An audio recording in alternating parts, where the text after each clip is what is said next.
محترم بزرگوں، دوستوں، دیر سے لائیو ہوا ہوں، معافی چاہوں گا۔ آئیے پہلے تعلیم شروع کرنے سے پہلے درود شریف پڑھ لیں۔ اللہم صلی علی محمد وعلی آل محمد کما صلیت علی ابراہیم وعلی آل ابراہیم انک حمید مجید۔ اللہم بارک علی محمد وعلی آل محمد کما بارکت علی ابراہیم وعلی آل ابراہیم انک حمید مجید۔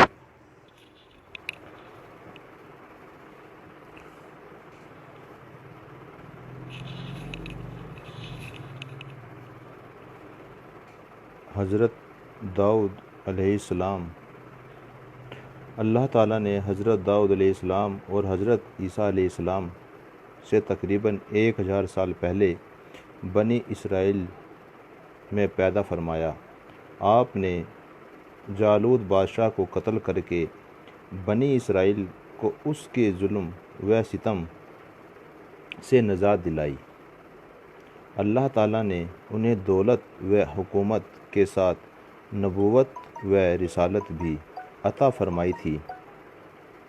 اس طرح وہ بنی اسرائیل کے رشد و ہدایت کی خدمت بھی انجام دیتے رہے اور ان کی اجتماعی زندگی کی نگرانی کا فرض بھی پورا کرتے رہے۔ حضرت آدم کے بعد اللہ تعالیٰ نے آپ ہی کو خلیفہ کا لقب عطا فرمایا۔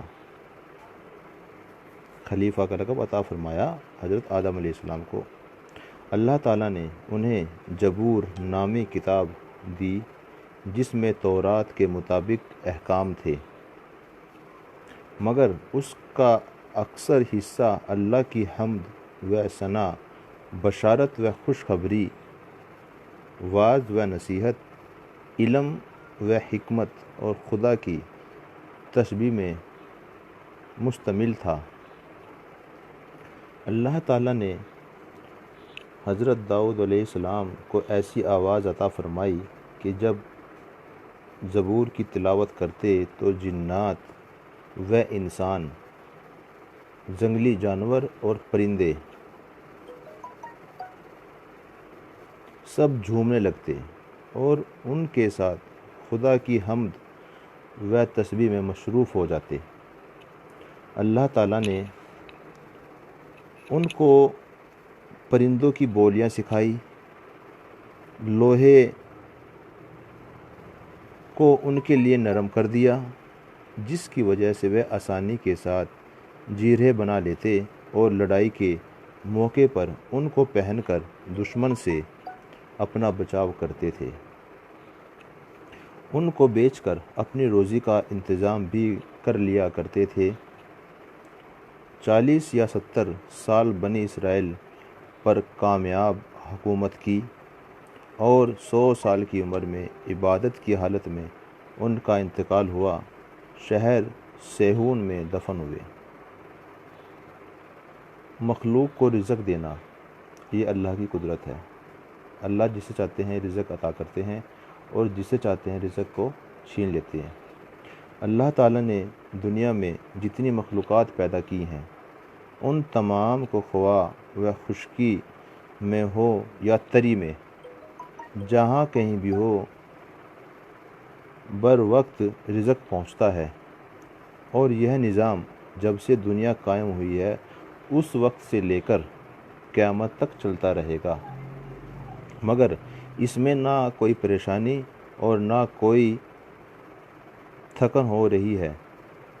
جب کہ انسان چند افراد کی ضروریات زندگی کا انتظام کرنے میں پریشان ہو جاتا ہے، آخر پوری دنیا کے رزق کا انتظام کرنے والا اللہ ہے۔ اللہ کی کتنی بڑی قدرت ہے۔ اب نماز کے لیے مسجد میں جانا فرض ہے۔ رسول اللہ صلی اللہ علیہ وسلم نے فرمایا کہ حضور محمد مصطفیٰ صلی اللہ علیہ وسلم نے فرمایا کہ جو شخص صبح و شام نماز کے لیے مسجد جاتا ہے، اللہ تعالیٰ اس کے لیے جنت میں مہمانی کا انتظام فرماتے ہیں۔ جتنی مرتبہ مسجد جاتا ہے اتنی ہی مرتبہ اللہ تعالیٰ کے لیے مہمانی کا انتظام فرماتے ہیں۔ ایک سنت، پینے کا پانی کس طرح سے پینا چاہیے اور کس طرح سے پانی پینے کی جو سنت ہے وہ کس طرح سے ہے۔ پہلے تو دائیں ہاتھ سے پینا، بیٹھ کر پینا، پانی کو دیکھ کر پینا، بسم اللہ پڑھ کر پینا اور 3 سانس میں پینا، اور پینے کے بعد دعا کرنا، الحمدللہ، اللہ پاک ہے۔ یہ سنت ہے۔ کھڑے کھڑے پانی نہ پئیں، بیٹھ کر ادب کے ساتھ پئیں، سنت طریقے سے پئیں۔ دوستو، اگر ہم حضور محمد مصطفیٰ صلی اللہ علیہ وسلم کا کردار اگر ہم دیکھتے ہیں زندگی کا، اور اگر اس کو ہم اپنی زندگی میں اتارتے ہیں تو اللہ پاک نے اسی میں ہی 100% کامیابی عطا فرمائی ہے۔ غیروں کے طریقے میں 100% ناکامیابی ہے اور پیارے نبی کے طریقے میں ہی 100% کامیابی ہے۔ اب روزے دار کو افطار کرانا کیسا ہے؟ ایک روزے دار کو اگر آپ افطار کراتے ہیں تو کیسا ہے؟ رسول اللہ صلی اللہ علیہ وسلم نے فرمایا، جو شخص حلال کمائی سے رمضان المبارک میں روزے دار کو افطار کرائے، جو شخص اپنی حلال روزی سے رمضان المبارک میں روزے دار کو افطار کرائے، اس پر رمضان کی راتوں میں فرشتے رحمت بھیجتے ہیں۔ اس پر رمضان کی راتوں میں فرشتے رحمت بھیجتے ہیں، اور شب قدر میں جبرائیل علیہ السلام اس سے مصافحہ کرتے ہیں، اور جس سے جبرائیل علیہ السلام مصافحہ کرتے ہیں اس کی پہچان یہ ہے کہ اس کا دل نرم اور آنکھوں سے آنسو بہتے ہیں۔ حضرت جبرائیل علیہ السلام جس سے مصافحہ کرتے ہیں اس کا دل نرم ہوتا ہے اور اس کی آنکھوں سے آنسو بہتے ہیں۔ ایک روزے دار کا افطار کرانا کی اتنی بڑی فضیلت ہے، اور وہ بھی اپنے حلال کمائی سے۔ اگر ہم اپنے حلال کمائی سے ایک روزے دار کا افطار کراتے ہیں تو اللہ رب العزت اس کا کیا اجر دیتے ہیں افطار کرانے کا، کہ اس پر رمضان کی راتوں میں فرشتے رحمت بھیجتے ہیں، شب قدر میں جبرائیل علیہ السلام جو کہ ایک فرشتہ ہیں اس سے مصافحہ کرتے ہیں، اور جس سے جبرائیل علیہ السلام مصافحہ کرتے ہیں اس کی پہچان یہ ہے کہ اس کا دل نرم اور آنکھوں سے آنسو بہتے ہیں۔ اب لوگ، محترم بزرگوں، دوستوں، بہت سے لوگ خودکشی کر لیتے ہیں۔ ان بیچاروں کو یہ نہیں معلوم ہوتا کہ خودکشی کرنا کتنا بڑا گناہ ہے، گناہ عظیم ہے، کہ اس کے یہاں، اللہ کے یہاں بھی اس کی بخشش نہیں ہے۔ جو لوگ یا خودکشی کرتے ہیں اللہ کے یہاں بھی اس کی بخشش نہیں ہے۔ رسول اللہ صلی اللہ علیہ وسلم نے فرمایا، جس نے پہاڑ سے کود کر خودکشی کی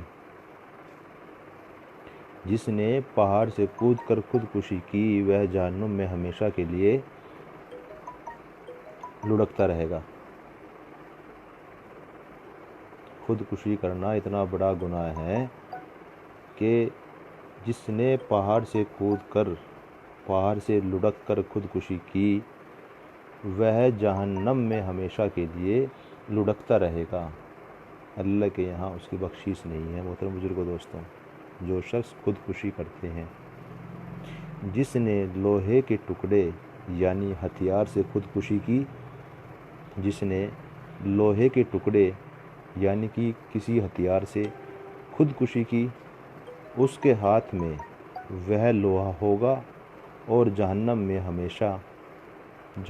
ہمیشہ اپنے پیٹ میں گھونپتا رہے گا۔ جس نے زہر کھا کر خودکشی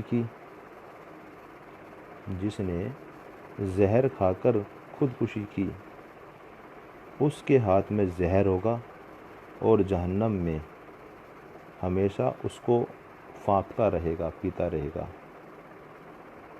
پہلے جیے گا، پھر زہر پیے گا، پھر مر جائے گا، پھر جیے گا۔ ایسے ہی اس کا سلسلہ قیامت تک ایسے ہی چلتا رہے گا۔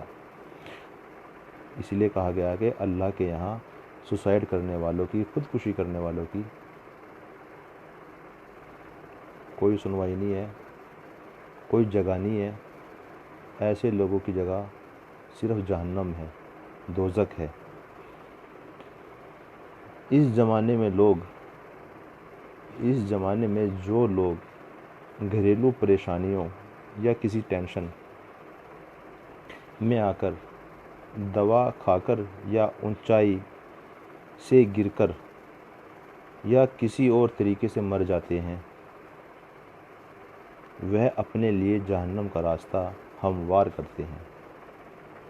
اس زمانے میں جو لوگ گھریلو پریشانیوں یا کسی ٹینشن میں آ کر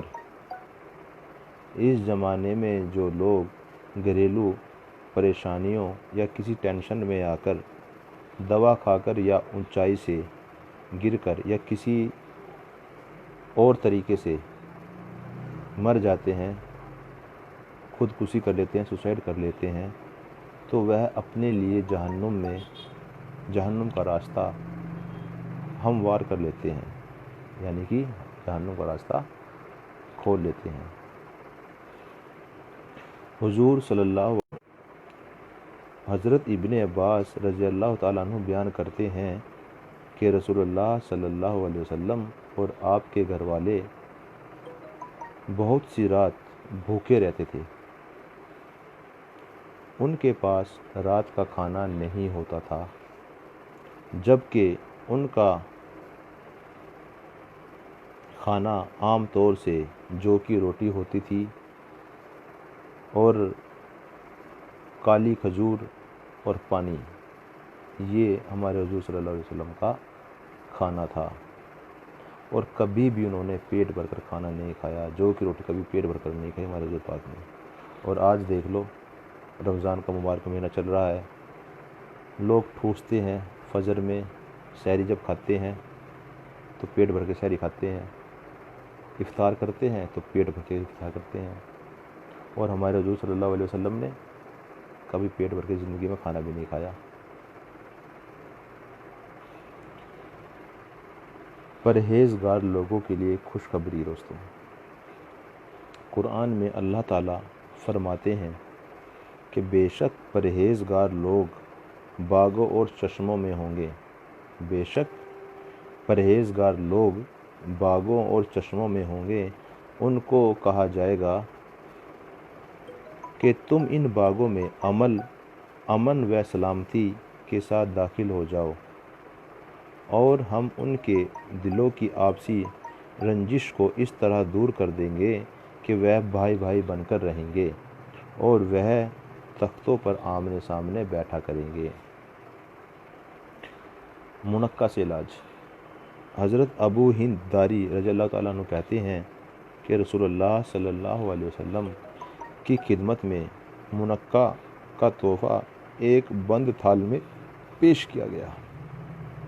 آپ صلی اللہ علیہ وسلم نے اسے کھول کر ارشاد فرمایا کہ اللہ کا نام لے کر کھا جاؤ، اللہ کا نام لے کر کھاؤ۔ منقع بہترین کھانا ہے اور پٹھوں کو مضبوط کرتا ہے، پرانے درد کو، کتنا بھی پرانا درد ہو اس کو ختم کرتا ہے منقع، غصے کو ٹھنڈا کرتا ہے، منہ کی بدبو کو دور کرتا ہے، بلغم کو نکالتا ہے اور رنگ کو نکھارتا ہے۔ یہ منقع کے فوائد ہیں، دہرا رہا ہوں پھر سے۔ حضرت ابو ہند داری رضی اللہ تعالیٰ عنہ کہتے ہیں کہ رسول اللہ صلی اللہ علیہ وسلم کی خدمت میں منقع کا تحفہ ایک بند تھال میں پیش کیا گیا۔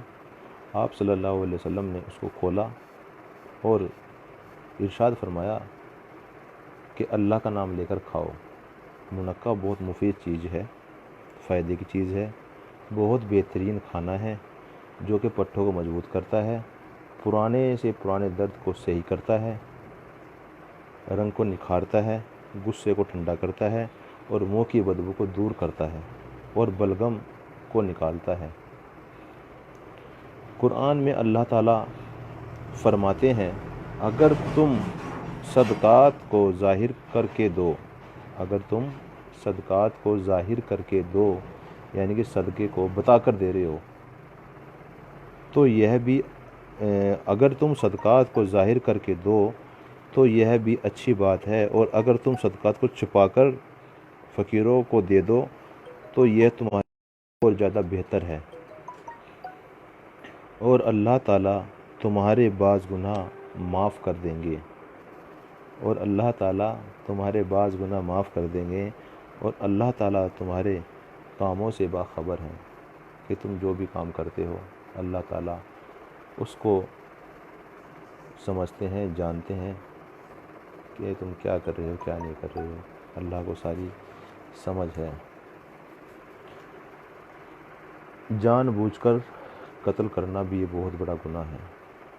قرآن میں اللہ تعالیٰ فرماتے ہیں کہ جو شخص کسی مسلمان کو جان بوجھ کر قتل کر دے تو اس کی سزا جہنم ہے، وہ اس میں ہمیشہ ہمیشہ رہے گا اور اللہ تعالیٰ کا غصہ اور اس کی لعنت اس پر ہوگی، اور اللہ تعالیٰ نے ایسے شخص کے لیے بڑا عذاب تیار کر رکھا ہے۔ رسول اللہ صلی اللہ علیہ وسلم نے فرمایا کہ رمضان ایک ایسا مہینہ ہے جس کے روزوں کو اللہ تعالیٰ نے تم پر فرض کیا ہے، اور میں نے تمہارے لیے اس کی تراویح کو سنت قرار دیا ہے۔ جو شخص اللہ تعالیٰ کے وعدوں پر یقین کرتے ہوئے اور اس کے اجر و ثواب کا شوق میں اس مہینے کے روزے رکھتا ہے اور تراویح پڑھتا ہے، وہ گناہوں سے اس طرح پاک صاف ہو جاتا ہے جیسا کہ وہ اپنی ماں سے آج ہی پیدا ہوا ہو۔ دنیاوی زندگی پر خوش ہونا کے بارے میں اگر میں بیان کروں کہ دنیا کی زندگی محترم دوستو کوئی زندگی نہیں ہے، یہ چمک دمک یہ سب بیکار۔ دنیاوی زندگی پر خوش نہ ہونا، قرآن میں اللہ تعالیٰ فرماتے ہیں اللہ تعالیٰ جس کو چاہتے ہیں بے حساب رزق دیتے ہیں اور جس کو چاہتے ہیں تنگی کرتے ہیں، اور یہ لوگ دنیا کی زندگی پر خوش ہوتے ہیں اور اس کے عیش و عشرت پر اتراتے ہیں، حالانکہ آخرت کے مقابلے میں دنیا کی زندگی ایک تھوڑا سا سامان ہے، ایک تھوڑا سا سامان ہے۔ رسول اللہ صلی اللہ علیہ وسلم نے فرمایا اپنے مسلمان بھائی کی مدد کرو، خواہ وہ ظالم ہو یا مظلوم ہو، کوئی بھی ہو مدد کرو۔ ایک صحابی نے کہا کہ یا رسول اللہ مظلوم ہو تو اس کی مدد کروں، لیکن ظالم کی کس طرح مدد کروں؟ تو آپ صلی اللہ علیہ وسلم نے فرمایا اس کو ظلم سے روکو اور منع کرو، اور ظالم کے حق میں مدد ہوگی، اس سے ظالم کے حق میں مدد ہوگی۔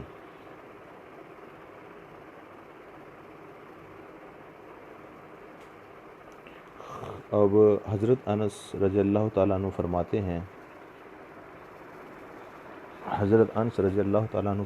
ہیں کہ رسول اللہ صلی اللہ علیہ وسلم نے حضرت زینب رضی اللہ تعالیٰ عنہ بنت جہش سے نکاح کیا تو ام سلیم رضی اللہ تعالیٰ عنہ نے کھانا تیار کر کے مجھے دیا کہ حضور صلی اللہ علیہ وسلم کو پیش کر دو، اور میری طرف سے سلام عرض کرنے کے بعد کہنا کہ تھوڑا سا کھانا ہے جو رسول اللہ صلی اللہ علیہ وسلم کے لیے ہے۔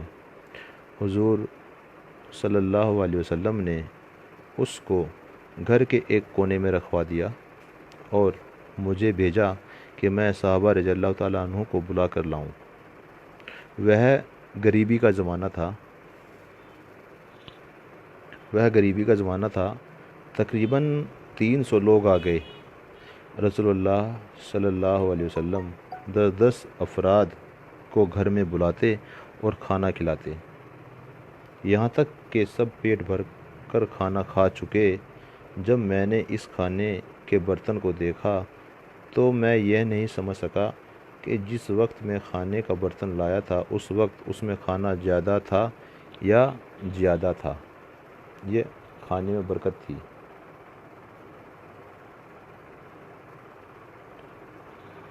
اب ایک چھوٹا سا قصہ بیان کرتا ہوں محترم بزرگ دوستوں، ذرا غور فرمائیے۔ حضرت سلیمان رضی اللہ تعالیٰ عنہ، حضرت سلیمان رضی اللہ تعالیٰ عنہ حضرت داؤد علیہ السلام کے بیٹے ہیں۔ ان کی پیدائش بیت المقدس میں ہوئی۔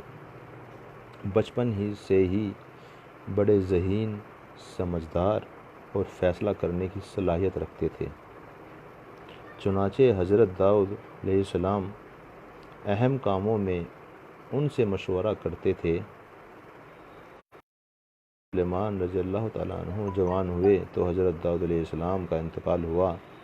اللہ تعالیٰ نے نبوت و سلطنت میں سلطان سلیمان علیہ السلام سلطنت جو تھی وہ حضرت سلیمان علیہ السلام کو عطا کر دی، ان کو وارث بنا دیا سلطنت کا، جب حضرت داؤد علیہ السلام کا انتقال ہو گیا ان کے والد صاحب کا۔ تمام جانوروں کی بولیاں ان کو سکھائی، جنات اور ہوا کو ان کے تابع کر دیا۔ آدھے دن میں 1 مہینے کا سفر پورا کر لیا کرتے تھے۔ جنات کے ذریعے مسجد اقصی کی تعمیر کرائی۔ سمندروں سے غوطہ لگا کر ہیرے جواہرات نکالنے کا کام جنات سے لیا جاتا تھا۔ اسی طرح بڑی بڑی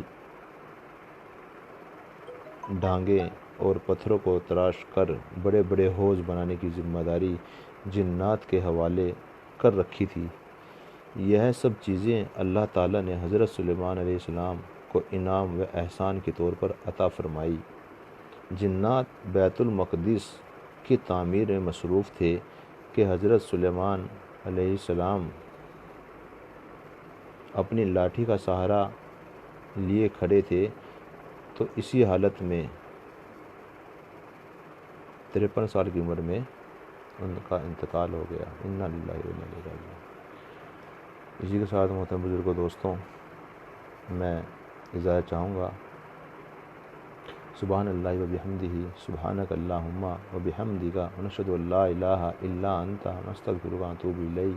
سبحان ربک رب العزت عما یصفون، السلام علی المرسلین والحمد للہ رب العالمین۔ السلام علیکم محترم بزرگوں دوستوں، دعا کی درخواست ہے، خوب نمازیں پڑھیں، کثرت سے نماز اور تراویح کا اہتمام کریں۔ اللہ رب العزت کہنے سننے سے زیادہ عمل کی توفیق عطا کرے۔ اسی کے ساتھ میں اجازت چاہوں گا۔ السلام علیکم۔